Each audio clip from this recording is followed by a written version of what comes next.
the Seattle World Championships. I would have been 16 and I was live streaming this tournament. I mean, I remember live streaming that until 3 or 4 in the morning and or whatever time it was. And I actually missed my first day of college because of that, because I was watching these guys, Call Me Daddy especially. And I'd never seen anyone play like Lefty Will, Paul from Call Me Daddy, Greg. That was the first time I kind of thought, you know what, these guys are really, really good. They're the superstars of this sport.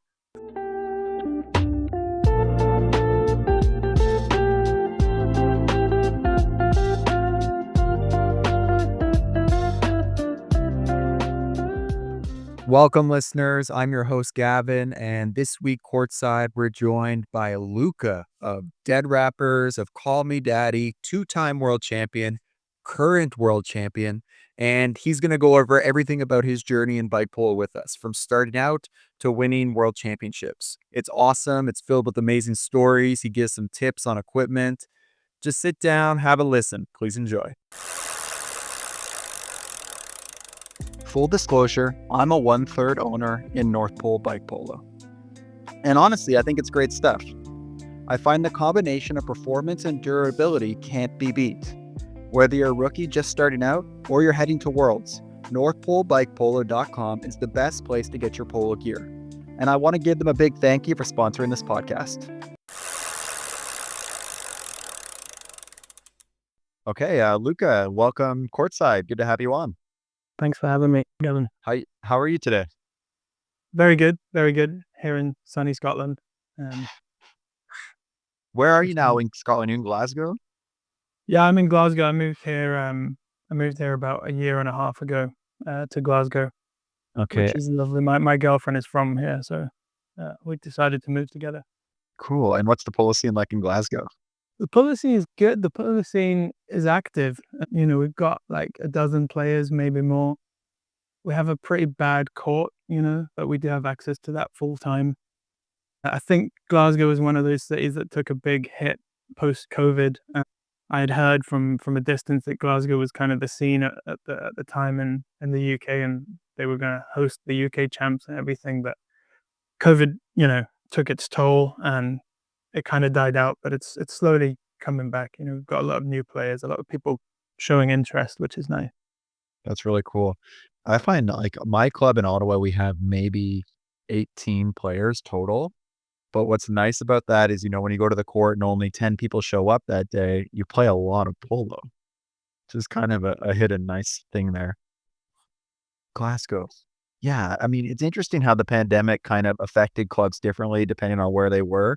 Mm-hmm. And what maybe the policy was of that region. I know in our, like around where I am, we actually had a lot more people coming out because outdoor sports were some of the only things you were allowed to do instead of indoor ones, right? So a few people actually joined for that reason, and the community aspect too, when everyone was so isolated.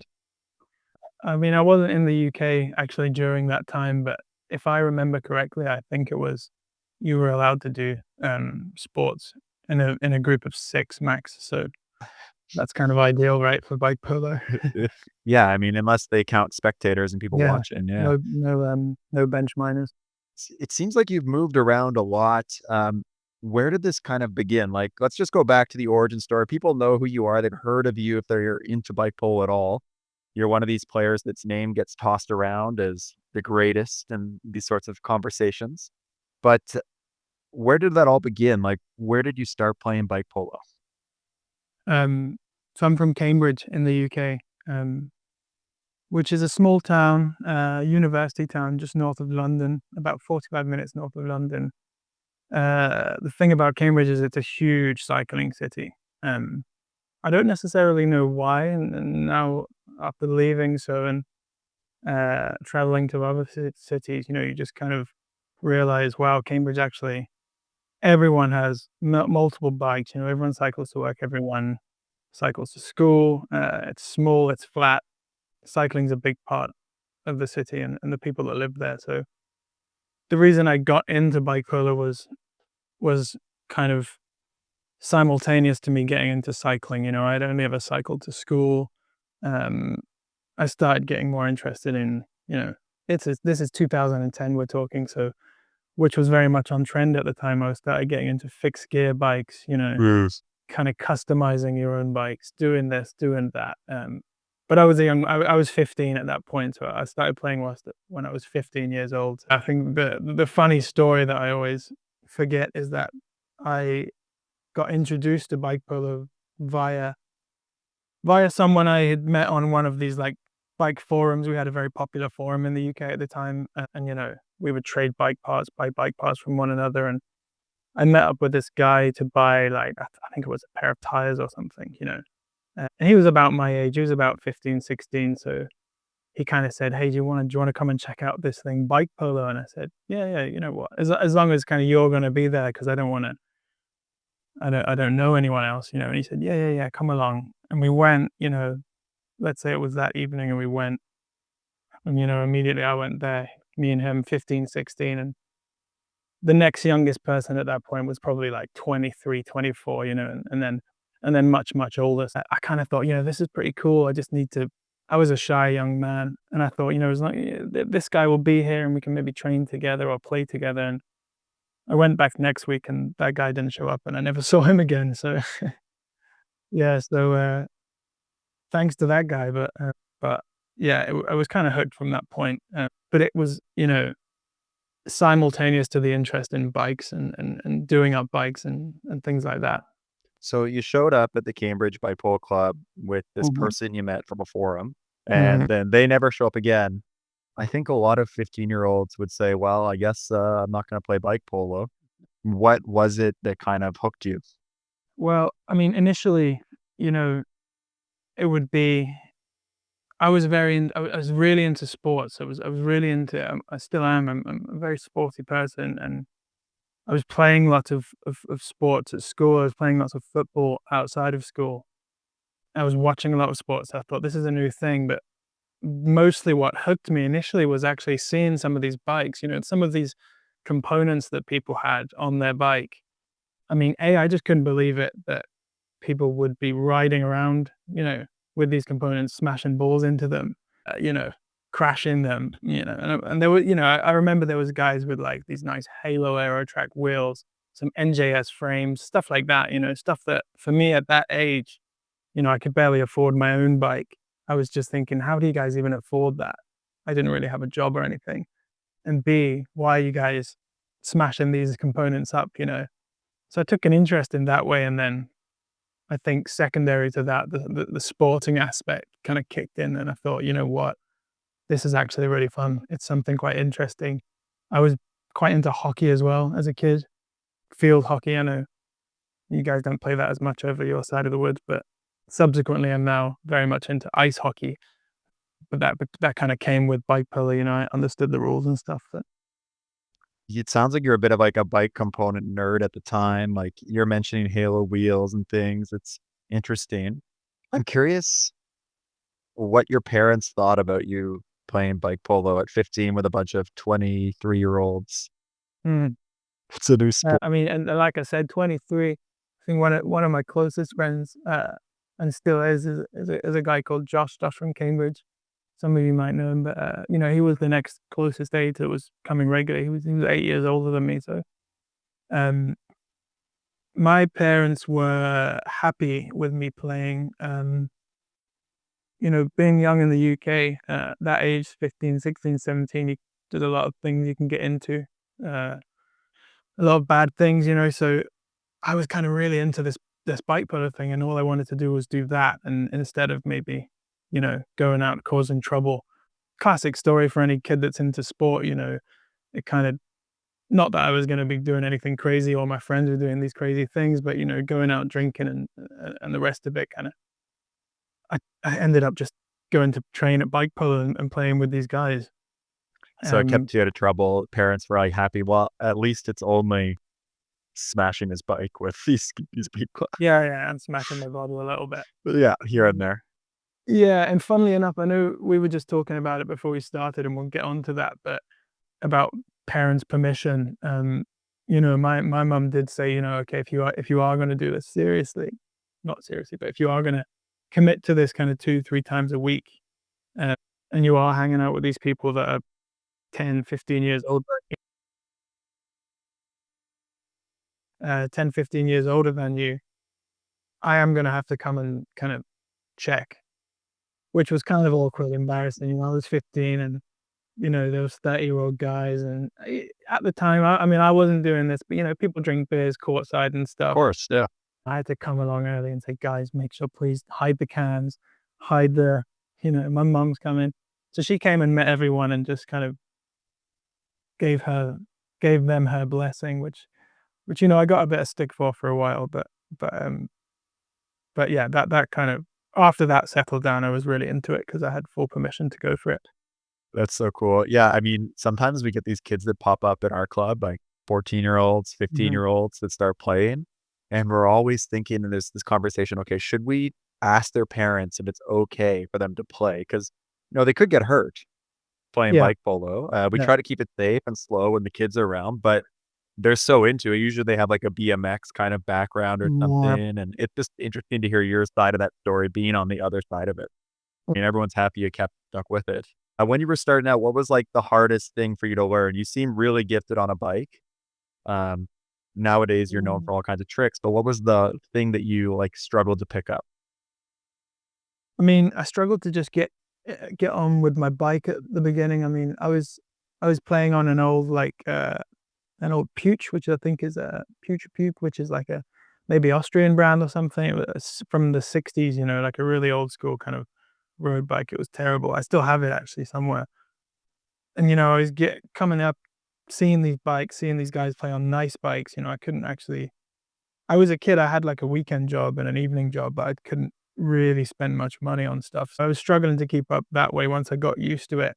Once I picked up how to play and how to kind of control a ball and not fall off my bike, I kind of then struggled with the bike I had. So there was a bit of a trend at the time with in the UK. We all started playing on old jump mountain bikes. So I got like you know, an Emmett kind of had these crazy bikes, and everyone in London had these crazy bikes, and I ended up getting one of those, and that helped. That improved a lot. But then, kind of some of the skills then that, you know, I had to s- to get on board with was ball jointing initially. I don't know how long you've been playing, Gavin, but you might remember that back in the day, you were allowed to ball joint as much as you want all over the court. Then there was a rule subsequently introduced afterwards that you could ball joint as much as you want to half court, and now the rule is 2 seconds anywhere on the court, as far Yeah. as I'm aware. Don't quote me on that, but, you know, it changes often. But so I used to ball joint a lot because a lot of the guys in Cambridge did, and I still do a lot. I don't know if, you know, if you kind of watch, sometimes I'll kind of go for a ball joint pass over any other pass. I guess I just kinda got that kinda habit. Coming you know, kind of afterward there, you would get into scooping a little bit. I mean, I remember just something I had noted down here was we went to the 2010 London Open, or maybe 2011, you know, and I was 15 and still had like a piece of pipe that we cut from some building site as a mallet. And I saw this guy, John O'Marshall. He used to play for this team Spring Break. You guys might remember him. And I just saw him do one of those, you know, now commonly seen kind of around the world scoops. He was off his bike just doing it. And I remember just being like, wow, that's the craziest thing I've ever seen. And I would just try and do that for weeks after and never really got it until like maybe a couple years later. But now it's kind of easy. Um, and then once you get into the scooping, I was struggling with control. You know, we would go to these tournaments and we would watch people like Emmett, and this guy Josh Cohen, who used to play for this team, Nice Touch. And I know maybe Emmett doesn't control the ball as much anymore as he used to in the close quarters, but he was really, really impressive to watch back in the day with his kind of close quarter ball Yeah. control. So I would kind of copy him a little bit. He was also quite young at the time, so it was quite easy to kind of relate. And then big shots, big shots. There was a couple guys in Cambridge. I mean, I already mentioned my friend Josh Mayland. He had such an excellent big shot, and he still does. So watching him, or should I say, being scored on by him, you know, time after time, and you think you're right, and you kind of learn. You pick up these things from the players you see, and ultimately, then you kind of make your own mix of all these skills that you've learned from other people. So those players were kind of the people that you kind of look up to and inspired you to try new things. Were there any other players that you can think of that kind of took you under your wing or you looked up to as inspiration? Yeah, I mean, that was all in the beginning, and I did write it, actually in these notes. And as I was writing some of these notes, I was just thinking, Jesus, how things were moved so quickly back in the day. I couldn't believe when I was writing this that, I started playing in March 2010. And, a year later, we had this warehouse, which I'll get onto shortly, in Cambridge where we were playing polo. And then a year after that, we were traveling to Geneva, and Oh my then all gosh. these things moved so quickly. You don't think about so much because you don't have so many tournaments. Well, I don't travel to so many tournaments, but there was a few teams. I mean, I was young. I was very young.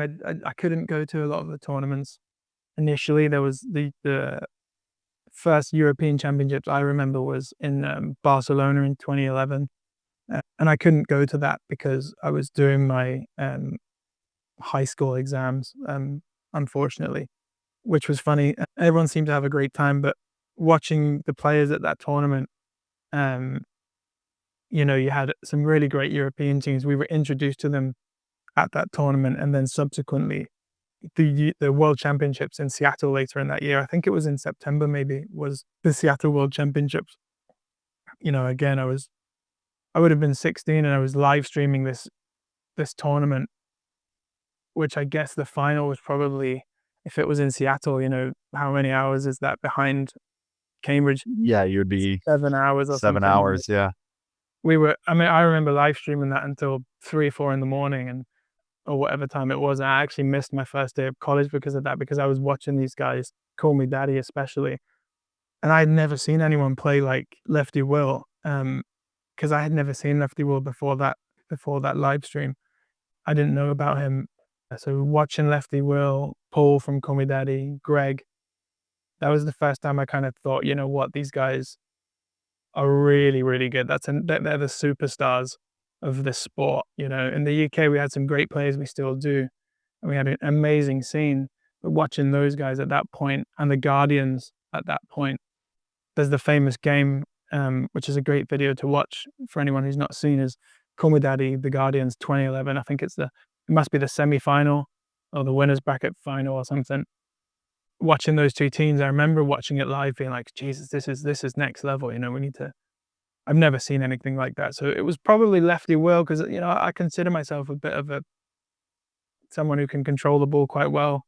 And initially Lefty Will was probably someone I took a bit of inspiration from. And like I said, these guys, Emmett, this guy Josh, took a bit of inspiration from those guys, I think. You sound like I can just picture you, this really passionate teenager. Like, kids nowadays are watching YouTube videos. You probably didn't have that back then, but like these live streams that were probably just terrible quality. But you're still staying up till 3 a.m., just glued to the screen watching, these European heroes Yeah, yeah. try to take it down. And that was like the big tournament that Europe really had its, like, was first one they were really Well, competitive in. yeah, I think Will spoke about it in the podcast he did with you, but for a minute, it seemed that Call Me Daddy had won, actually, that tournament. I think subsequently, when you look back at it, you think, actually, no, they wouldn't have won, because they would have gone to a second final, because it was came through the losers bracket, I think. So you're thinking, for a minute there, I remember watching it and being like, wow, European team's just done that, and these are guys that I could play against, which seemed like such a huge thing back in the day. Obviously they lost, unfortunately. Well, it was great to see those guys, crazy Canucks, win. But the year after that, so 2012, it really took off bipolar in Europe. Just naturally having these guys that had got so close and played so competitively. You must have Your skill development must have just skyrocketed at that point, because it wasn't much longer until you yourself would join that legendary team, Call Me Daddy. Now, I'm curious what happened though. I mean, you're 1 year into bike polo, and then all of a sudden you get on what is probably the best team in the world, or one of the top 3. Like, in between then and there must have been something going on. How did you make that jump? Yeah, there was some stuff going on. So like I said, I started in 2010. in Cambridge, and we played on a kind of typical court that you might find back in that day, kind of kind of the court we play on in Glasgow, actually. It's a really rough asphalt, not very forgiving sideboards, kind of small. Um, and we got presented with this opportunity. One of the guys who started Cambridge Bike Polo, a guy called Harvey, total legend, kind of in the UK bike polo scene. His partner was a what do you call it, a rollerbilly player. They did roller derby. Sorry, they did roller derby, and the Cambridge roller derby girls were really good. And I think they had been kicked out of wherever they were practicing, and they had heard about a warehouse in the middle of the city that was to be demolished to build a hotel. And this warehouse was to be demolished 6 months down the line, something like that. 6 months down the line, this hotel's to be demolished. It's currently a kind of communal space. There was like a community bike shop and some other bits and bobs, but it was a huge space. So they had gone to check it out, and they said, "Do you want to come check it out with us? I think we could share a court, maybe." We went and visited with them, and this place was huge. There was space for not only a couple roller derby courts, but a few bike polo courts next to it. So we kind of, I mean, listen, I was like I said, I was 15, 16 at the time. I didn't really understand how it happened, but we got in there and we were allowed to play there, and we got on a lease, actually, where we rented this space. I mean, how that was allowed, I don't know. How we were allowed to go and play sports in this kind of derelict warehouse that was falling to bits and soon to be demolished, I have no idea. But we weren't paying a lot of money. It was a couple hundred a month between all the players in Cambridge Bike Polo, and there was a lot. So we built these courts. We had this area to practice, and everyone in the scene just got really good really quick. I mean, the court was super smooth. If anyone's from Cambridge or from the UK or had traveled to that place, they'll know what I'm talking about. And actually, Lefty Will came there and I think won a tournament, or he came second actually once, and that was after I'd seen him, and I was thinking, wow, this guy's in Cambridge, that's crazy. But we built these courts, super smooth surface, installed these amazing lights. We had a lockup for the bikes. We'd leave our bikes there, and we'd cycle with our normal bikes, which made a difference back in the day. And we would play 7 nights a week if we wanted to. We would play 7 nights a week. We had a clubhouse. There was a pool table. There was dartboards. We were sharing it with a load of people that were just super cool, and everyone that was sharing it with us wanted to play. We really kind of stepped it up then, and that was a very fun time in my life. I really look back with great fondness to those times because it was really nice. And we would host tournaments as much as we could because we could, and it was a rain-free environment, which was a big thing, or is a big thing in the UK, to have a guaranteed no rain. We did a couple 24-hour tournaments before they were kind of popular, and I think they do those in Europe now, but basically who can stay up the latest and score the most goals. That happened in Cambridge, and we all got really good. We all got extremely used to playing on an extremely slippery court and an extremely smooth court. So everyone nowadays who played at that court, will typically have quite good ball control. Typically will have quite good bike handling because you needed it. You needed the good bike handling to stop yourself from slipping off, and the ball control came hand in hand with the fact the court was so smooth. Adjacent to that, in the UK, 2011, we hosted a national series, which is something that we've not done since, but it was an amazing concept where we had a year's worth of tournaments all over the country, or all over the nation, Sheffield, London, Cambridge, Bristol, and each tournament would be its own small tournament, but kind of in the way F1 works, the winner would get X amount of points, second X amount of points, third X amount of points, and they would be tallied over a league. So and this would all kind of culminate in the UK Championships. So, Okay. You would be playing tournaments every 2 weeks, every 3 weeks maybe, or at least once a month in a different city, and the winner would gain 5 points. And then over that season, we'd host the UK champs at the end of it, and you'd have 2 winners. You'd have a winner of the UK Championships, and you'd also have a winner of the National Series. And that just upped everyone's game. There was 2 teams. There was Nice Touch and Spring Break. and Cosmic. You may have heard of Team Cosmic. And these were the guys from London, that they were just great. And they were doing things that we hadn't seen, and they had equipment that we couldn't believe. I mean, this guy Todd from London, total inspiration. He was playing on an FBM sword. I don't know. I think you guys know those bikes because they made a custom polo bike later, but before then, to be playing on one of those was like, wow, this guy's crazy. This guy's got this amazing bike and he's winning all these tournaments. It was amazing to watch. So I think that was what kind of boosted us up as players, and that was in 2011. I was 17. I didn't have much to do otherwise, so I was playing a lot. And then 2012 came around, and I got asked to play on Dead Rappers initially. So that was Dead Rappers in its version 2. The Dead Rappers started in 2011, and version 2 was me, Emmett, and a guy called Brendan from London. He was like a bit of a father figure to me and Emmett. He was a bit older. He was much more experienced, and he kind of helped guide us to these tournaments and helped us, play and advance our level. We were also young enough that we hadn't really traveled around much without our parents. So, I think going to these tournaments in Europe and flying to wherever it was quite helpful for us at that point to have a slightly older guy that could kind of keep an eye on us, because we didn't know what we were doing really, but yeah.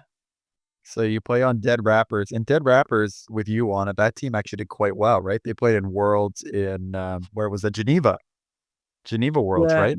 Yeah, we did quite well actually. Like I said, 2011 was the formation of that team. It was this guy Brendan, who I just mentioned, Emmett, and a guy called Mark from Paris, who is the designer of the famous logo, the teeth logo. And he was an excellent player, left-handed. He doesn't play anymore. He got injured in the 2011 Euros, and he was subbed in by a guy called Matt from this team Cosmic I've just mentioned. And I think after that tournament, maybe Mark decided he doesn't want to play as much. I think he got injured, or he decided he didn't want to travel to play as much because the team was based in London. So they were looking for someone else, and they asked me to play for the start of the 2012 season. And this also included me getting a custom new bike, which was a big selling point for me. So I got a custom 14 bike co, which they Nice. don't make many of those anymore. I don't think they make any at all, but it was welded by this kind of legendary frame builder in the UK called Super Ted. And there was quite a lot of these bikes sticking around. So to get one of those was super handy and definitely very helpful. I still have it actually as well. So I don't use it, but it's still there somewhere. So our first tournament together was in London 2012. And London hosted an invitational tournament at a bike exhibition in this huge expo center. It was an indoor tournament, crazy, and it was all the best teams in Europe at that point were invited.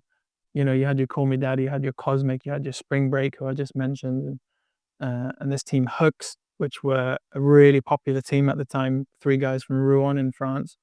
They were a really popular team. They all still play. They're all still great, and they played really well. So we actually finished 4th in that tournament, and I won MVP, which was very cool because I was only 17 at the time. That was also the first time I saw Call Me Daddy play in the flesh. So I watched them kind of lose out in the World Championships in September of 2011, and then fast forward 3 or 4 months to January, we were watching them play. They didn't play great that tournament, but it was still amazing to see them. I think that there was a lot of pressure on their shoulders because everyone had heard about these guys that almost became world champions. And other than the French teams, no one had seen them play. So everyone was watching every game. We couldn't believe it. They didn't do great that tournament, but it doesn't really matter because they had a great year subsequently. And that was the first time I met them. And Paul, who played for Call Me Daddy, actually bumped into me in the toilet. I remember that very well. He bumped into me and said, in his terrible English, he doesn't have much, his English is better now, but still not great. But he said, oh, I really like the way you play. And I said, oh my God, you too, mate, And he said, I would like to play with you one day, kind of thing. And I was just thinking, I thought he probably was just being nice, but it's funny how that kind of ultimately came true. Yeah, Um, some foreshadowing. So yeah, you and Emmett, your kids, you end up going to Geneva, right? What was that experience like playing? That was your first Worlds, I'm guessing? that was the first Worlds. So just before that, we had played in the European Championships in Paris, which Call Me Daddy won. We didn't do very well at all. We came 13th. Emmett was extremely sick, if I remember correctly. But it was my first time at a kind of major tournament. And then it was only a month after the World Championships in Geneva. And that was a great tournament. That was really good. It was really well organized.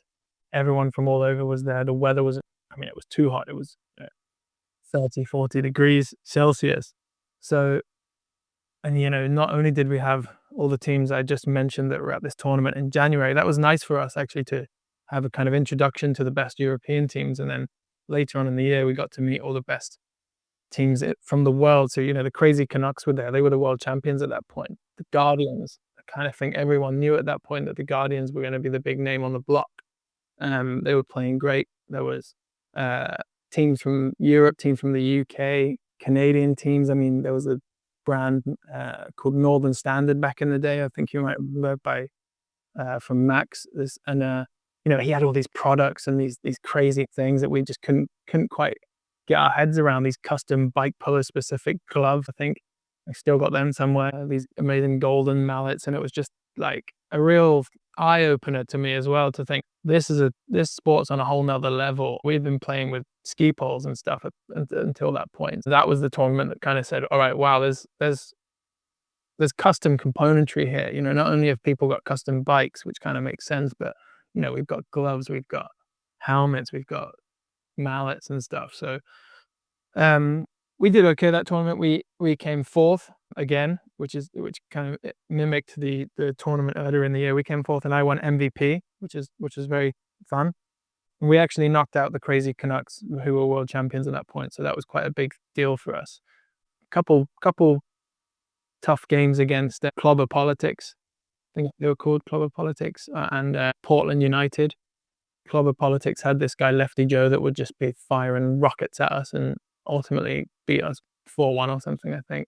But coming up against Portland United, that was the first physical team we ever played, and that video is on YouTube if you find it somewhere. Me and Emmett watched it recently, and we were like, fucking hell, man. We're like just getting smashed around by these guys. But we ultimately won, and Emmett also won most valuable crash of the tournament, so he's quite Oh, happy. wow. Yeah. So you finished fourth at Worlds. Like, that's pretty amazing. How old are you at that time? I was 17. I was 17 at that point. 17. Yeah. 17. It all happens in 2 years. I mean, you start playing at 15 and you finish fourth at World Mm. by the time you're 17.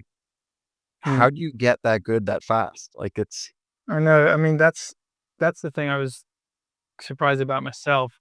Things don't move as fast these days in my life at this. Now I'm a bit older, but I played a lot of football. I played lots and lots of football as a kid, soccer. And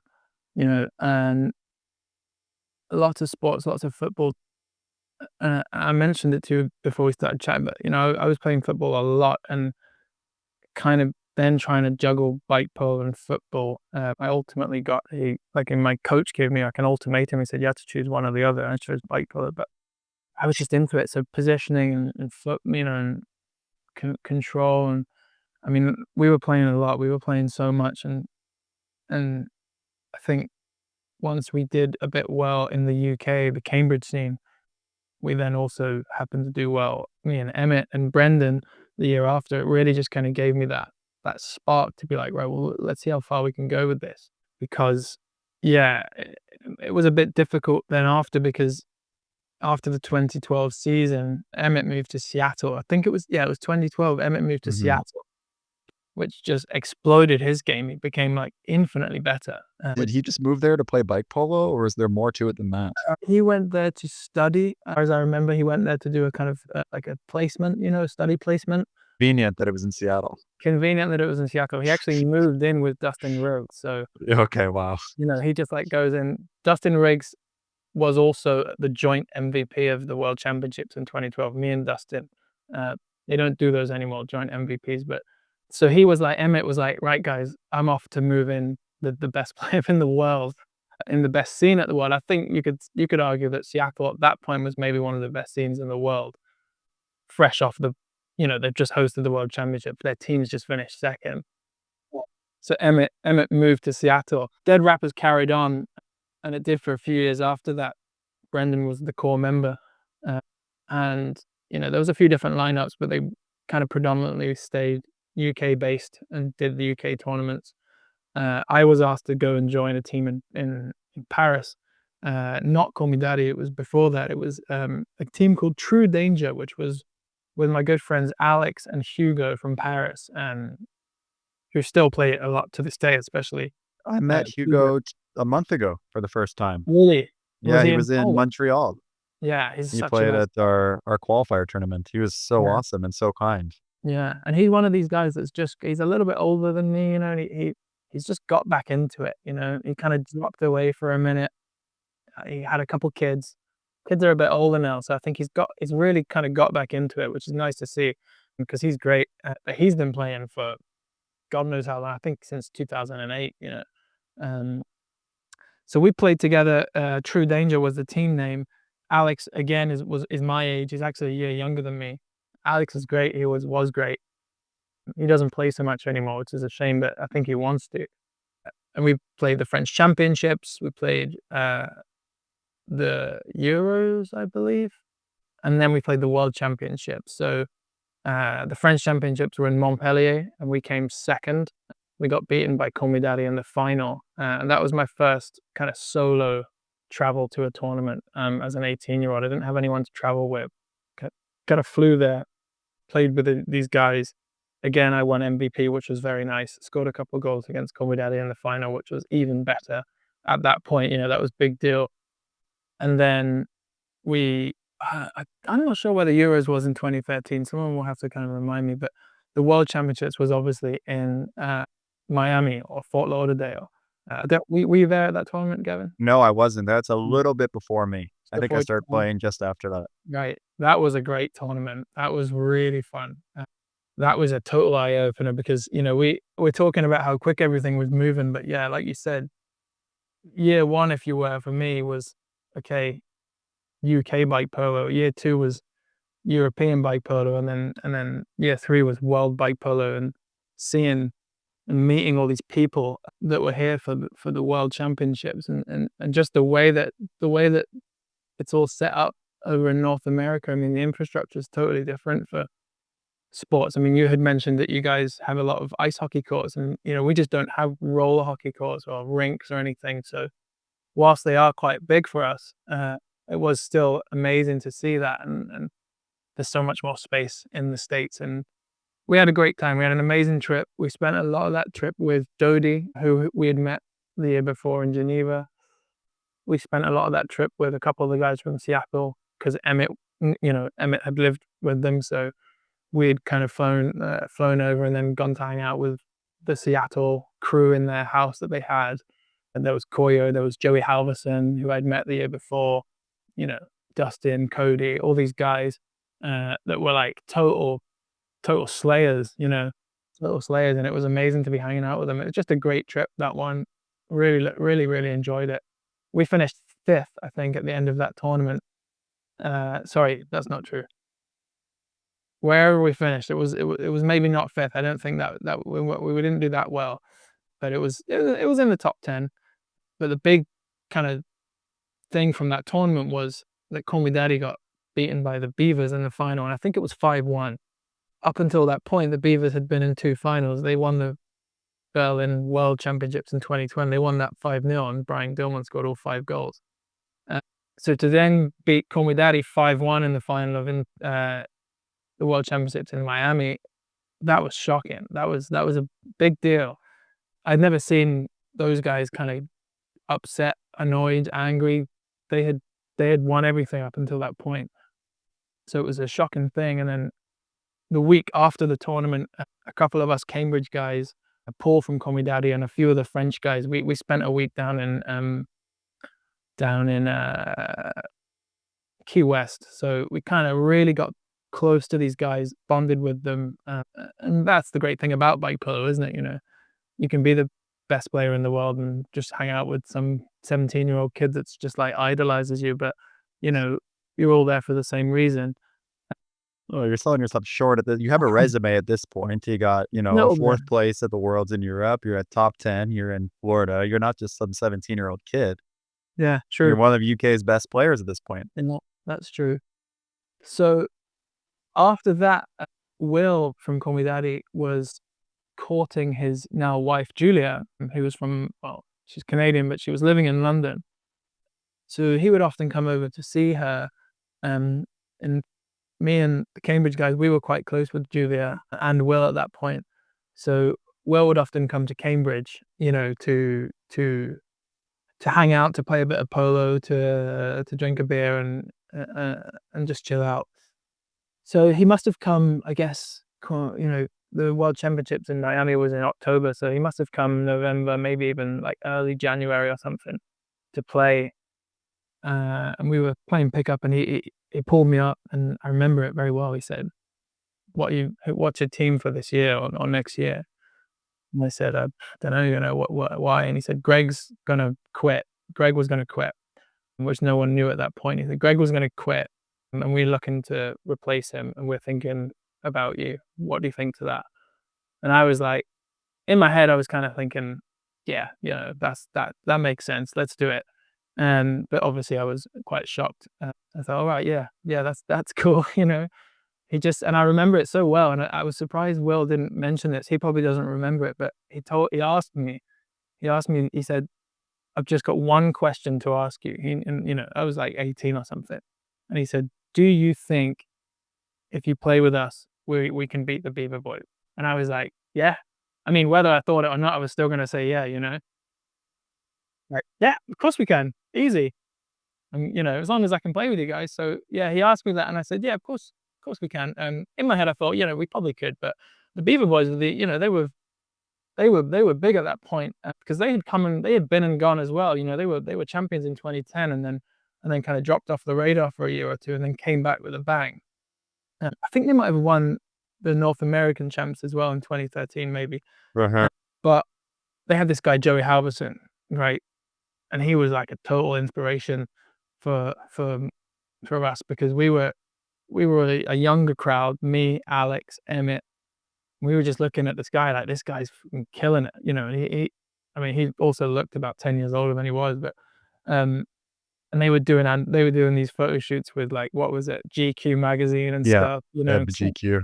and all this, and we were just like, and then so we were just like, wow, these guys are next level. And so yeah, then that happened. Call Me Daddy happened after that. The lineup that was ultimately the final lineup of Call Me Daddy. Yeah, and we played a lot that season. We played a lot. I think our first tournament was the classic January tournament in Europe, which is in Rouen, where those guys, the Hooks, are from, and that's called the Epiphany. That's a great tournament. It's my favorite tournament of all time. I've been there so many times. I've won it a lot, that one, I think the most. And that was the first tournament we played together as Call Me Daddy. And we actually didn't play with Paul. It was just me and Will. Josh from Cambridge subbed in, and we won. And then we did a few more leading up to the French champs, leading up to the European champs, and then obviously the World Championships. And Call Me Daddy at that point was a powerhouse.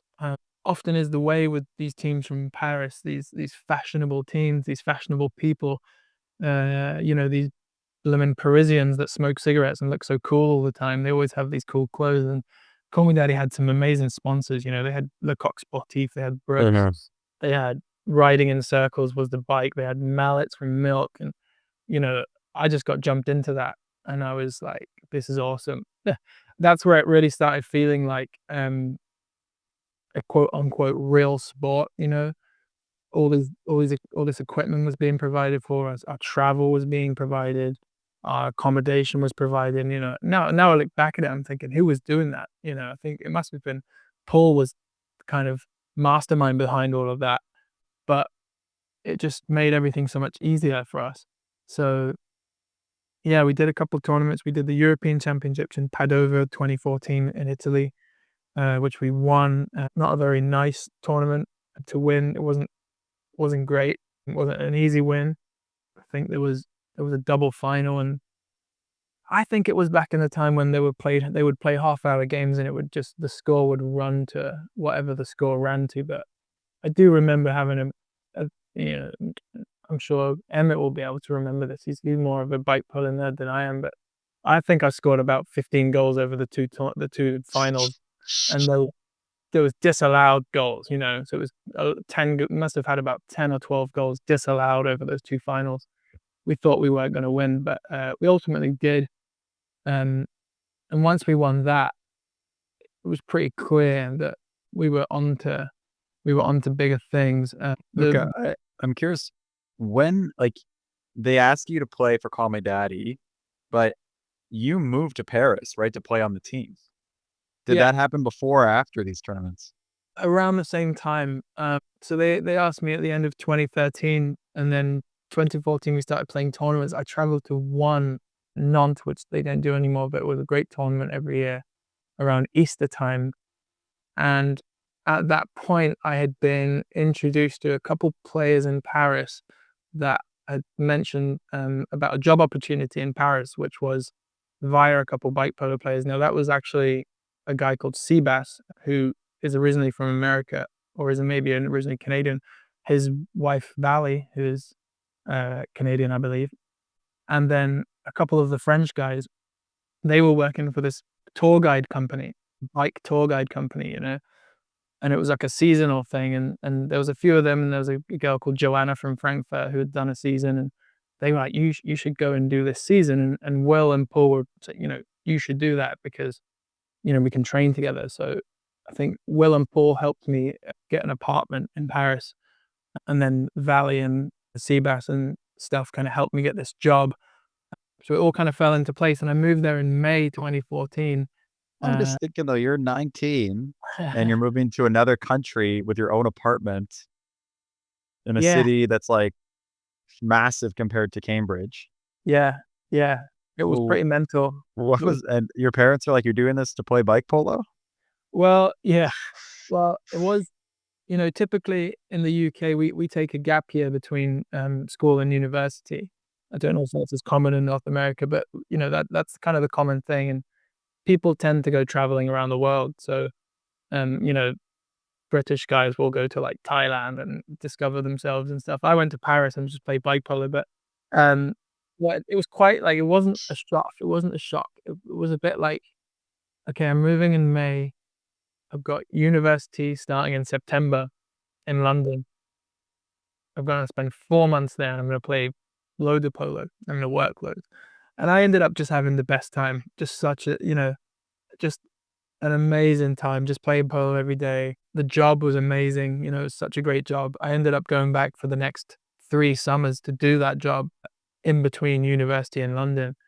And it was just a great time. I mean, the polo scene, as it is everywhere in the world, is so accommodating. So, anytime anyone moves to a city and they're a polo player and there's other polo players, they're going to get helped out one way or another. Luckily, the guys that were helping me out were also on my team. So it was quite nice. And it was a good way to bond, actually. I didn't speak any French, and they speak good English, but it wasn't great at that point. So, it was really helpful to kind of get break the ice of the team, as it were. So we won the European Championships. The French Championships were in Montpellier, which is in France, which we won. We beat the Beavers 5-3. The Beavers played in the Euros? No, in the World Championship. Oh, okay, sorry. That was the World Championship. So that was your first World Championship with Call Me Daddy. That was my third one for me personally. But yeah, so we beat the Beavers 5-3 in the final. I didn't play that great. I only scored one goal, but I was kind of really nervous. That was the first time I had been quite nervous to play. There was a huge crowd. I don't think I've seen a bigger crowd bike polo tournament. I've seen bigger crowds, but crowd that was really involved, cheering, and it was really nice. The crowd were cheering for the French team. So that was probably one of the last times before Taiwan that we got a nice bit of crowd support, because after that it became a bit less for us and more for the other guys. At that point, you'd become the favorites, right? Well, exactly, yeah. Then you got to deal with what the Beavers have been dealing with. Yeah, and they actually beat us, I think, in the group stages. I think it was 2-1 or something. There's a video on, if you scroll back far enough, on Mr. Do video on Vimeo, and I watched that game recently, and it was amazing. It was actually really, you watch it and you think, Jesus, we weren't that bad actually. Some games you watch from 10 years ago and you think, fucking hell, what the hell is that? But actually, some of us, some of the games that were quite skillful. But yeah, we won that, so that was a great time. And just after that, I went to university, and then we flew to the French Championships, which we also won, which meant that that was an unbeaten season. I mean, we lost games, but that was an unbeaten season tournament-wise. And it was great. And we hosted an end of season party in Paris, where there was prizes, there was like raffle to support like what the Paris bike polo scene. All the sponsors gave us prizes. Brooks were giving seats out for these raffle tickets, and there was someone made a cake, and it was a great time. And that was a different time for me in bike polo. That doesn't really happen as much after that, because subsequently tournaments got a bit more spread out. Right. And I kind of ended up losing a bit of interest in traveling to as many tournaments. Yeah. Unfortunately. I mean, eventually, a few years later, though, as most people listening to this podcast know, Dead Rappers kind of reunites. Maybe version 3, you, Emmett, Doty. We're going to talk about how that team kind of formed, but could you just kind of break down for me the difference in personality, culture between that Dead Rappers team and Call Me Daddy? Yeah. What's the vibe like on each of these teams? It's different. We were very close, Call Me Daddy, but we weren't as close as we are on Dead Rappers. I think that's just just a language barrier thing, an age difference. I mean, we were definitely close. I mean, Paul and Will. Paul was, I think, both were best men at each other's wedding. So they're not close. But the fact they were French, I was English. I didn't start speaking French until, I mean, I speak French now, but I ended up ultimately spending 10 years in Paris after my university finished. I went back and stayed there for 7 more years. But my French wasn't great, so other than what you would say on the court, silly things like behind, left, right, I didn't really speak to them in French off the court. So that kind of there was always that barrier there. And they were the guys that were, these legends of the game, and they had all these sponsors, and I kind of came into that. So I didn't have much say as to what was going on in the team. For example, I got this, they were sponsored by Riding in Circles. I was getting a Riding in Circles bike, and I said, wicked, I want to make it blue, shiny blue. And Will said, no, it's black only. That's the team colors. So, and he was not joking. No, fashion's important. Yeah. That's the kind of guy Will is. He's an overthinker, and that's why he's so good.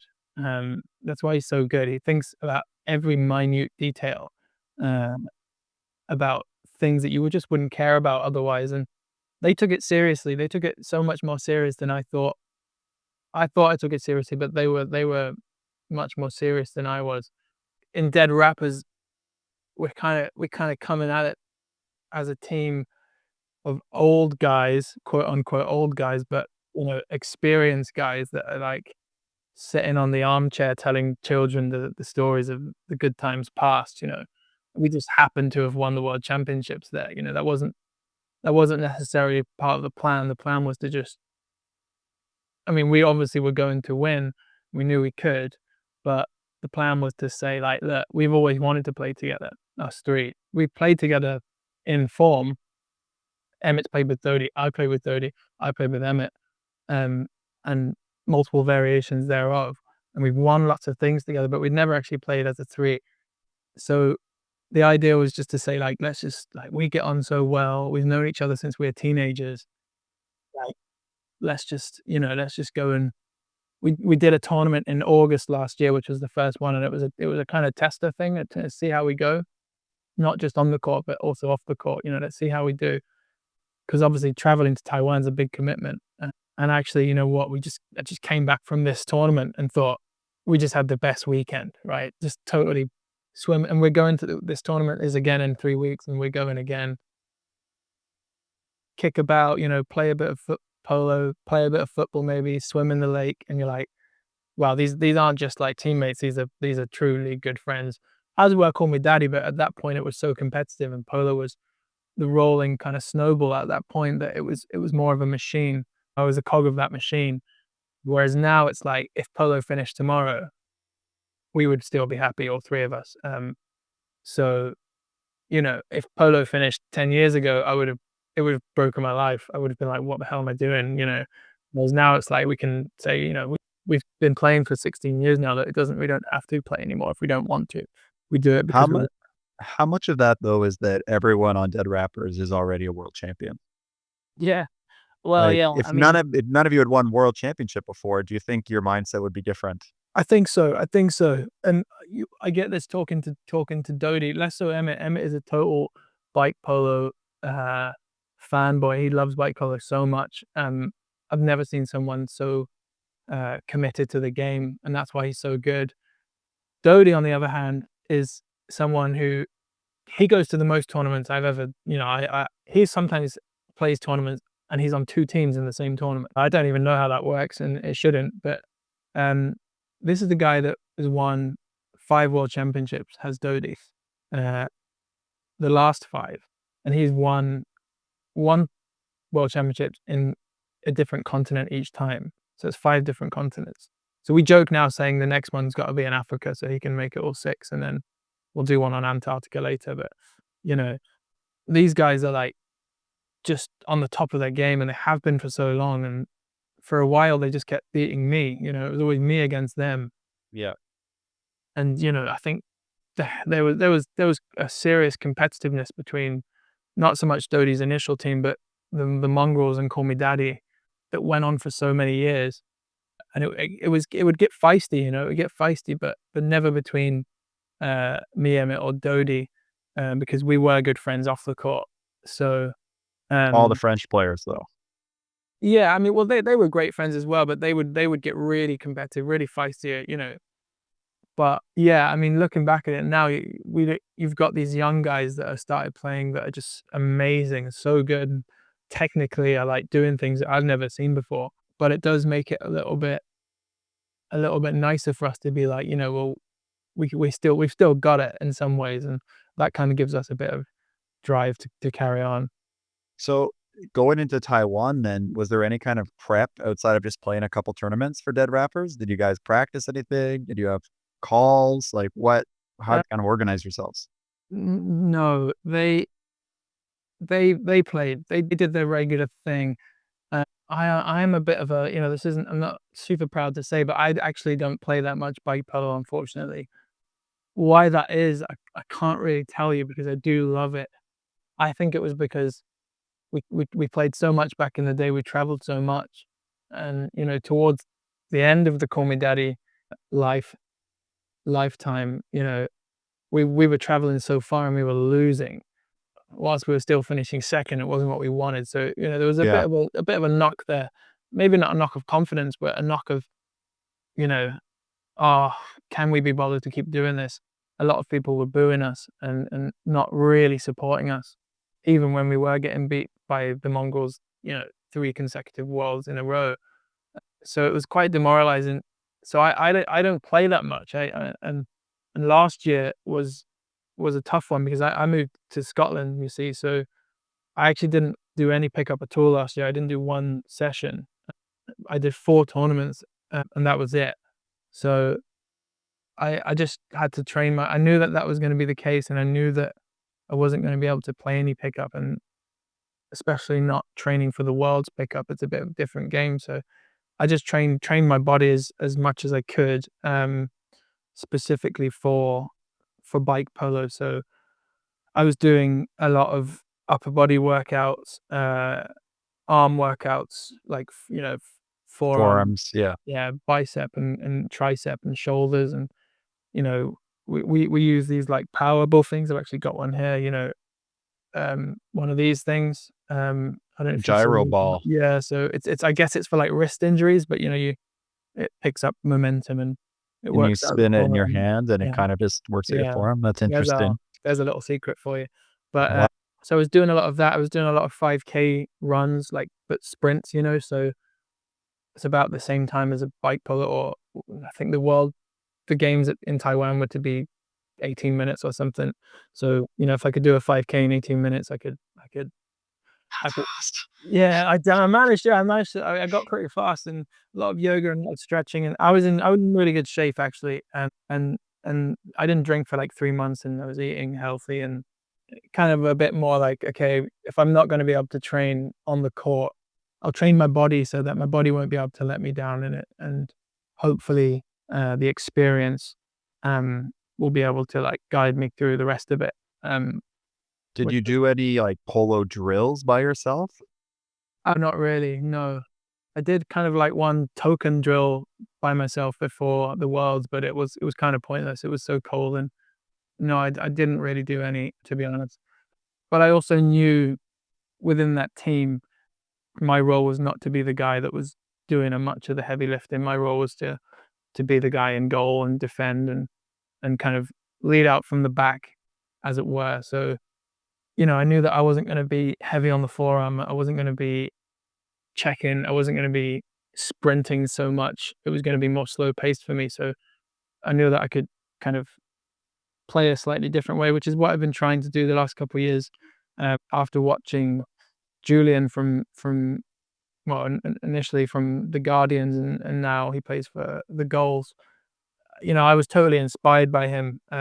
His bike, I just loved his bike. I thought and if you came to Europe in 2013 or 2014 after the kind of two world championships, you would have seen a lot of European players with kind of green sparkly bikes and black forks, because his bike was a total inspiration for everyone.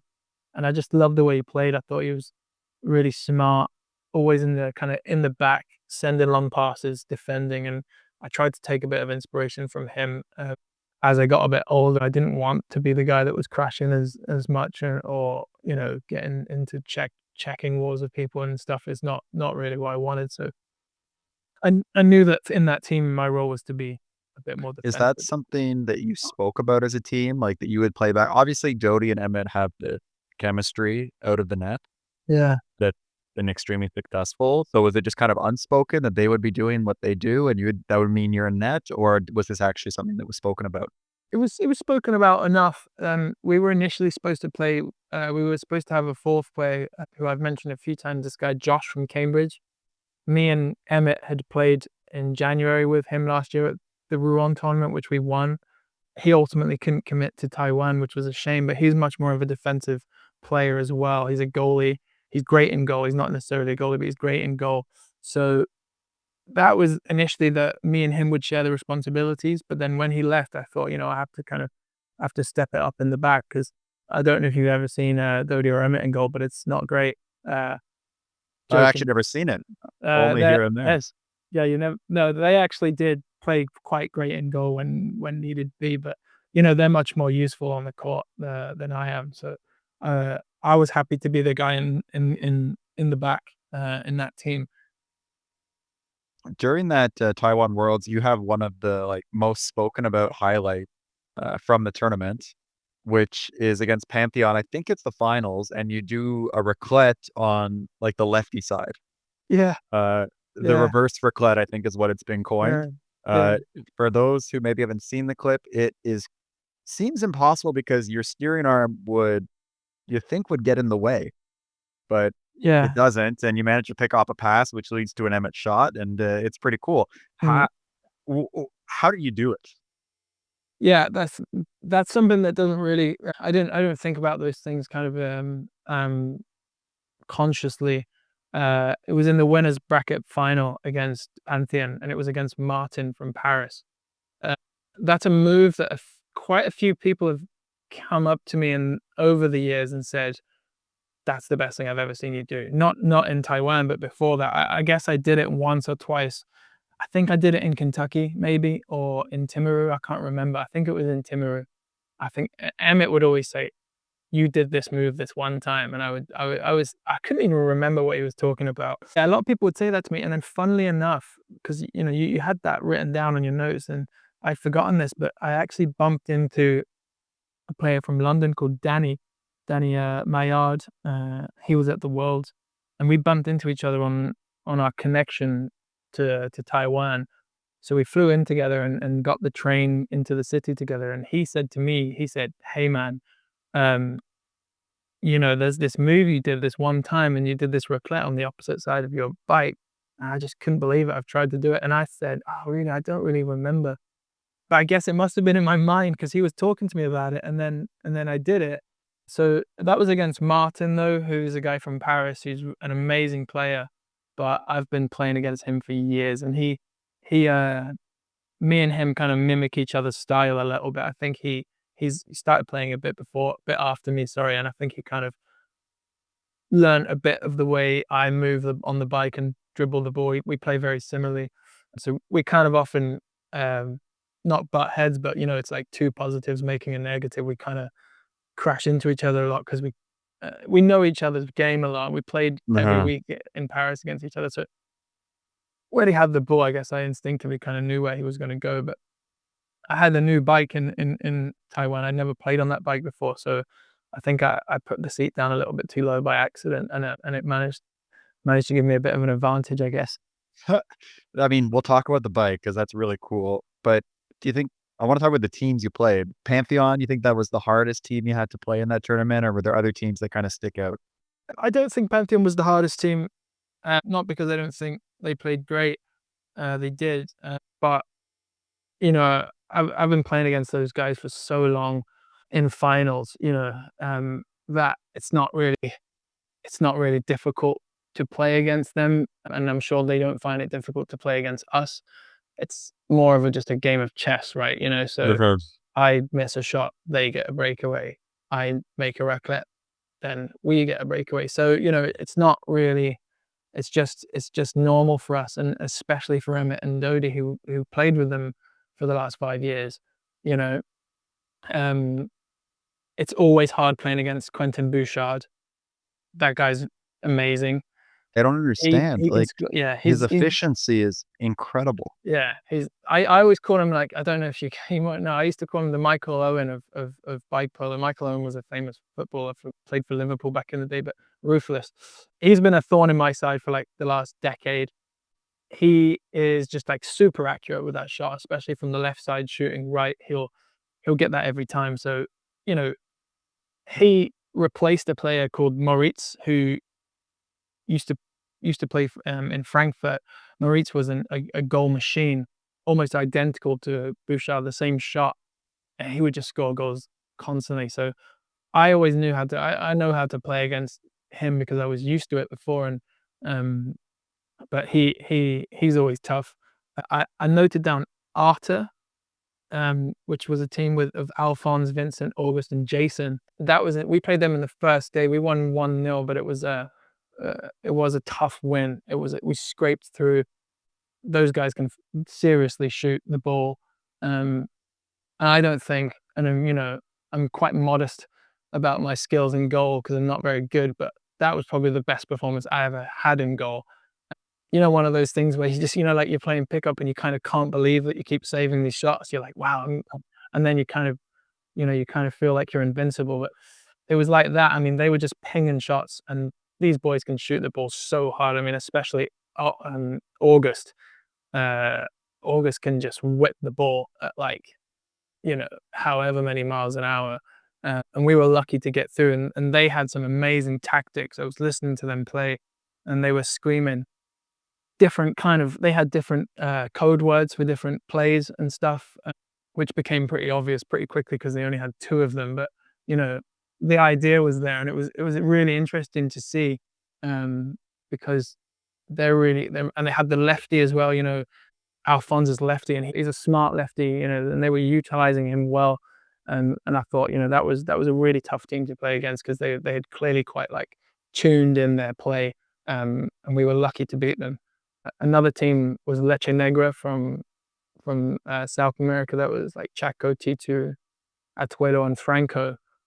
I really enjoyed playing against those guys. We won in golden goal on the final day against them. Again, lucky to beat them really, because they played so well.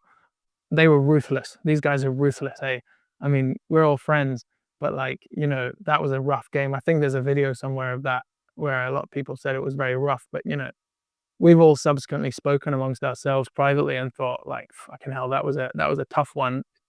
I think it was my favorite game to watch from the You World think? Championships. Yeah, it was just really an exciting match and very Yeah. close. There's always games like that, and to get to the final, to get through a tournament, you're always going to come up against that, and especially in the World Championships. And that's just because, in my opinion, there's different styles of play from all over the world. So it used to be the American teams would rough up the small English kids, like me and Emmett, we spent years getting bashed by these big guys.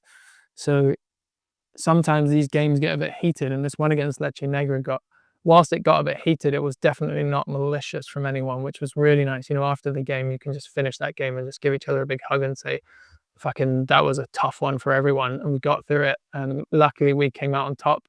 But that was tough. That was a tough one. For a second, I was thinking, Jesus, these guys are going to have us, and they didn't. But best of luck to them, because they played great, and I think they'll go far if we do the next World Championships. They've been a fantastic team for years. I mean, I think we probably see them a bit more often because they're a bit closer to us here, but they're one of the most talented teams when they can get to where they need to go. So fast forward a bit, you end up winning that tournament. Congratulations, World Championship. Thank you. Your second one, correct? My second one, yeah. Yeah. Did it feel different than winning the first time? Yeah, it felt much more accomplished for me, maybe not for the other guys. I mean, the other guys were used to winning with Morgan and Bouchard, and Morgan is probably one of the best players ever.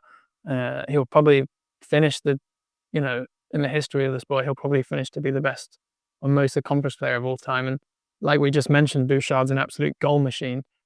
So for those guys, I think it was a bit also an accomplishment to beat their old teammates. They were really, really fixated on that. They didn't want to lose to their old teammates. They thought the team ended for a reason, whatever the reason was, I don't know. They just wanted to finish up. But then they happened to then carry on with two of the same teammates on each team. So, they really didn't want to lose to those guys. And for me, winning it the first time, it felt like it was, we kind of knew that we were going to win at the beginning of the season. It was one of those kind of runs where you think like, if we lost here, it would be a big fumble, and there would be a reason for it. It wouldn't just be because we played bad. Whereas this time we were totally the underdogs. And it was nice to kind of come full circle with these guys, especially Emmett, who we'd played with as teenagers, and now, in our 30s, kind of can come back and pull it together. And like I said, we had such great support this time as well. It was so amazing to be in Asia. I was so happy to go and kind of give back to the Asian hardcore polo community that has traveled to the UK, traveled to Europe plenty of times, and I always would think, fucking hell, these guys, same with the Australians, they've come all this way and they do it every year. Like, how do they do it? They must be so committed. And it was so nice to go to Taiwan and not just like meet the guys you already knew, but also meet obviously all the people that don't travel or didn't travel typically to Europe. So you got to meet all these players, and they were cheering for you because they knew you and they'd seen you or heard about you. And it was so nice to have a bit of support. And we got a lot of support from people before the tournament, which was really nice. And then subsequently after, people often forget that, me and Emmett are from the UK. Currently the world champions of bike polo are a UK based team. So people often forget that. And I think it's quite nice to have that. And I was hoping it would be a bit more inspiring to the British scene, but we haven't managed to kind of get out and play as much as we'd like, but it was amazing to have that support. It's very cool to do something when you're like teenagers with someone, and then to have that loop around and come full circle. And it begs the question, Worlds is only a year and a half away. Can we expect to see Dead Rappers again? Yeah, probably. I mean, well, we never say never. If we had maybe performed terribly and had a bit of a rough weekend in Taiwan, I might be sitting here saying, "Oh, I'm kind of done with it," but we had such a great time, and we met such great people, and met people again that we hadn't seen in 10 years. I mean, there's people from Australia that I hadn't seen in 10 years. I mean, Ollie Wykenham, I hadn't seen that guy in years. He's, a great friend. And these guys, Max from Australia, and all these players that you're like, oh, I forget you guys are awesome and we're great friends, but we only see each other every half decade or so. So there, are dead rappers staying together? That's a great question. You'd have to ask those guys. I told them that I was retiring from international bike polo before the tournament started. I said, well, I'm not going to play anymore after this guy, so we better win. But like I said, the team name Dead Rappers isn't Luca, Emmett, and Dodie. It's one that's a version of it. We're definitely not the founders of the team, but so someone could join, someone could go. I don't think it will disband anytime soon, but whether it will be with us three, who knows? But I did tell them I was going to retire, but I've said that before. Yeah. One thing I do when I prepare for these interviews is I often will ask a couple people who are close to the guest, who I know, maybe what I should bring up and what I should ask about. It's part of my research. And so I know Letty Will quite well. He lives near me and we text each other sometimes. I try to convince him to play more bike polo than he does. It's always a struggle. And he said to ask you about your reputation over the years and how that's affected you. He said, in bike polo, Luca sometimes has had this reputation as being a rough, some might even say kind of dirty player. I think particularly I remember hearing that sentiment after the Lexington World. And I'm curious how that's affected you over the years and how you kind of have persevered through that kind of a narrative that was out there. Yeah, I mean, and that narrative is fair in some ways, because I definitely pushed it too far over the years in some ways. But like we've kind of gone through here, I was a very, very young boy when I first started playing. I was very small. I still am quite small, but I was much smaller than I am now. I just spent years and years getting knocked around by these bigger players. And I do invite you to watch that game from Portland United versus Dead Rappers in the Worlds at 2012, because I recently watched it and I was like, fucking hell, that's crazy. And then I basically just started getting a bit stronger when I was playing for Call Me Daddy physically. I was 20 years old, or 19, 20, 21, 22, getting physically stronger, being able to put up with these big hits a bit better, and saying, right, I think I can give some back, actually, which probably isn't the right attitude. And it definitely didn't help because, I would crash a lot. I never broke any.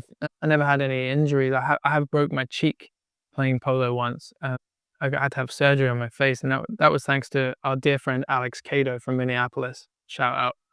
Total accident, of course. He just kneed me whilst I was doing a raclette in the face. But so when you're young, you're 20, you feel invincible, right? It's only now, as I get a bit older, I'm thinking, right, I actually don't want to put myself in harm's way in that way anymore. But then again, all the people I was playing against that may have been calling me daddy at that time were a bit older, so they would have been in the mindset I have now, which I totally understand.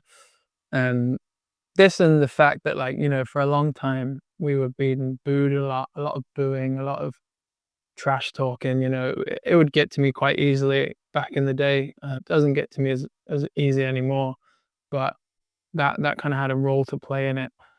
And then another issue is something that I still struggle with. It's a good and a bad thing, but it's just like if I'm playing not just polo but any sport, I'm just gonna go for the ball all the time, and it works out sometimes for the best, and that's exactly why I probably pulled off that move that we discussed earlier, the reverse wrap right, because I'm not even thinking about it. I'm just trying to get the ball, and I will go as hard as I can to get the ball. So over the years, that's worked in a lot in my favor, but also not, because I've tried to go for gaps that don't exist, and in doing so, not just crashed into the board, but taken someone with me. So that was never what I really intended for anyone, but ultimately just couldn't help myself but to go for the board. And it's something that I've kind of learned to avoid doing as much. I just don't get involved anymore, and that's kind of why I'm happy playing in the back a bit more defensive. I just don't get involved in those things anymore, and that's complementary to the team, because they need someone in the back and the goal. So I kind of just keep back from that because it did get a bit heated at some points. And, some of the crashes over the years have been spectacular. Some of the, I've recently found a video where Emmett, actually, I mean, it was a foul from Emmett on me, but, I flew out of the court and you're thinking, Jesus Christ, like, why did I even try and go that fast? Whether you get fouled or not, anything can happen.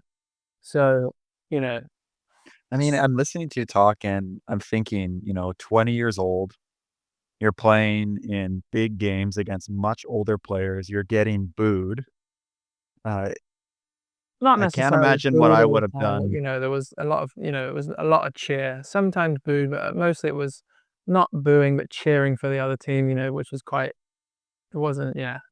I can imagine myself at 20 years old managing that, and I don't know how I would have handled it myself either, right? Like, we think back, we got to give ourselves a bit of generosity and grace because we're all works in progress, and Uh-huh. especially at 19, 20 years old, playing a competitive sport, sometimes the best doesn't come out of us. Yeah, it's tough. It's tough, and now fortunately as well with the like evolvement of the rules have changed and evolved in a certain way that certain plays can't even occur anymore. So that's for the best. If it's whether it's like closing the door, whether it's hooking, slashing, stuff like that. You have to remember 2013, 2012, none of that existed. So you could do whatever you want. So the rule changes have been mostly for the better, I think, in that sense. Yeah, for sure. Okay. Let's see here. What else do I have on my list? I'm going to get to the rapid fire section quickly here, but I want to ask you a bit about, the future of polo, stolen garage too. We haven't even Mhm. touched on that. What is stolen? Let's just start there. Stolen garage. Stolen Garage is a bike manufacturer slash workshop slash cafe restaurant in Paris that was founded by me, Paul, and a player called Finn from Birmingham in the UK. Um, it's a huge space. It's 230 meters squared. We weld bikes, we paint bikes, we fix bikes, we sell bike parts, and then we have also a giant cafe, restaurant, and bar attached to that. And that's in the heart of Paris, and it's the largest bike cafe slash manufacturers in all of France, as far as I'm aware. Very cool. And so you kind of opened that with some of your old Call Me Daddy teammates? Yeah, Yeah. Paul. We opened that together with a couple other guys, two other bike polo players who left. I've also obviously left Paris, so I don't have much to do with it anymore. I just kind of pop in from time to time. And it was initially all bike polo based.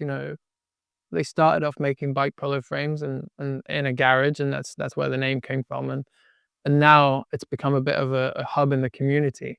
And the way that we kind of pay homage to the bike polo side is that if you go and bike, it sounds a bit like I'm tooting my own horn here, but it's a bit of a nice kind of bike polo pilgrimage for people that come to Paris to come and visit, because there's a bike polo museum there, a huge one actually, with loads and loads of memorabilia. You've got world championship gloves, you've got world's winners mallets, you've got a couple frames that Paul won world championships, one of mine, a couple helmets, all these amazing posters. I'm pretty sure there's a Seattle 2011 World Championships wheel cover, new stock, not used, up on the wall as well. A couple World Championships trophies if you ever go. I highly recommend it if you're ever in Paris. Yeah. I mean, dang, I was in Paris last year. I kind of wish I'd gotten now. Yeah, I'm Oh, going in a couple of weeks, so I'm going to take some pictures and videos of the Bike Polo Museum and put that up on the internet for people that please. can't easily travel. Yeah, I mean, if you hear it here, everyone, I'm sure there'll be tons of pole players in Paris coming up. I know for Canadians, it's kind of hard to go to Europe without flying into Paris or London. So you make a stop, for sure. So look, you've been definitely one of the most influential players in bike pole history. I know a ton of people, even now around me, just follow you on Instagram, just they can see what you're posting, like what tricks you're posting. And it speaks to the future of bike polo, I think, because you're still inspiring people who will be the future of bike polo now. What do you see as kind of the next step for bike polo, the changes you expect to see on the court, off the court? Do you have any ideas? I kind of wondered, I thought 10 years ago bike polo was going in the complete right direction. Um, and that was with sponsorships and more, kind of publicity for the sport. Call Me Daddy was at the center of that. We were doing lots of advertisements and videos and things, and it seemed like we were almost, real athletes in that sense, and it was great. And we were paid to play, and we, had sponsorships, didn't have to pay for travel and stuff. Now that's obviously on the elite level. It would be nice if that kind of came back for the general level, publicity, maybe more brands involved helping out with tournaments. I mean, tournaments before used to be presented by a brand, which would obviously help the kind of running of the tournament. I mean, shout out to Tej from Bangkok, living in Taiwan, who basically paid for the entire World Championships himself out of his own pocket this year because of some weird organization mishaps. So you don't want that to happen, and you don't want someone to have to do something like that. You want there to be help and support to kind of push the sport forward. More close to home, I wouldn't mind that in the UK. The UK's got a very big scene. It always has. It's got a very kind of buzzing scene, lots of tournaments, but there's no competitiveness in the UK. We haven't had a UK championship since 2013. So, that's a long time to not have that kind of competitiveness. And there's so many players here that I see that I just think, "Oh, these guys need to get out into Europe and play a couple tournaments in Europe, and see how they fare, because they'll do great." There's these people that are just traveling from city to city, kind of doing these fun tournaments, which is always great. And, it's always amazing to have those tournaments, but going out and seeing how far you can push it, because there's so many young players that will be able to do much better than we ever did. And speaking of younger players, some of these young players now that I'm seeing, I mean, I've mentioned a couple of them already, your Augusts, your Levin, your Lisa, these guys are just doing these things that are crazy. You just can't believe it. And they're also pushing the sport forward through their innovations of technology and equipment. And, Levin was talking to me the other day about these new wheel covers that he's discovered. So, I've just ordered some. I'm going to try them out, and they're just trying out little new things here and there. And that's, I think, what the sport needs, because I think for a while there was a bit of a stagnation when it came to the kind of the advancement of the sport. Yeah. What wheel covers are those? Can you remember? It's using a textile called it's using a material called textile, which is commonly used for outdoor furniture. So it's like a very nice, almost like waterproof, close knit, very tight weaved material. And he was talking about how, I mean, I'm going to try it myself, and I'm not sure about this, but he was talking about how he actually tucks the edges of the material. He cuts it to the wheel shape and tucks the edges into the bead of the tire before inflating the tire, so it holds in place that way, so it gets extra tight, and it also just looks really cool. It looks super cool. So I'm going to try that, see how that goes. It's super cheap as well, and I think I paid about £15 for 2 wheels worth of this material, so we'll see how that works. That's really cool. Okay, rapid fire questions. We're going to hit a bunch of stuff that people probably are curious about that we should talk about. One is the bike you ride. What kind of bike are you on these days? I ride a Concept Bicycles, which is a brand, a Japanese brand coming out of Taiwan. They produce their bikes in Taiwan. Yeah. It's a 700-seat prototype titanium bike. Well, maybe not one of the first ones, but specifically designed for me, and for the World Championships in Taiwan, because I knew I was going to be playing in gold. So it's got a very tight wheelbase, big wheels, curved seat tube. I knew I was going to be doing a lot of defending, so it's more of a defensive bike than I've typically had in the past. Okay, what would you say would make a bike more defensive versus offensive? Like I said, the tight wheelbase, very tight wheelbase, and very, very tight. I've got that curved seat tube, so I can play with that. I can push the wheel back if I want a bit more stability. That gives me basically it gives me such a tight wheelbase that when I do a raclette, there's basically no way that the ball can get through me unless it jumps up and jumps over my mallet, if it's not hitting one of the wheels, which was kind of the idea, because I knew I was going to be taking shots from Quentin Bouchard for like an hour straight. So, Had to have that ready. What about the mallet you use? I use a mallet, and I always have used a mallet from a company called Milk in Switzerland, which I think Will also uses. We're sponsored for life, so that's nice. I use a 97 centimeter length mallet with a 125 millimeter length. Wow. head. Yeah. So That's so old school. the 125 mil heads don't exist anymore. They're discontinued. However, there might be a couple special new heads coming out from those guys soon that will help me. So I use a medium or tough shaft for pickup, and I always have, and that will also keep my arm kind of trained, getting used to the heavier mallet. And then I'll use a light shaft for the tournament. The grip I use is from Perrodel mallet, which is also discontinued. It's an extra tacky grip, golf grip, nothing special, not too thick, not too kind of like narrow. And I bought the entire stock of them because I knew that was the grip I loved. And when he told me they were going to be discontinued, I bought 20 of them, so I've got enough to last a lifetime. Nice. Okay, what's the best court you've ever played on? Quick ones: Cambridge Warehouse, best court ever. Best times: Turin in Italy, Torino.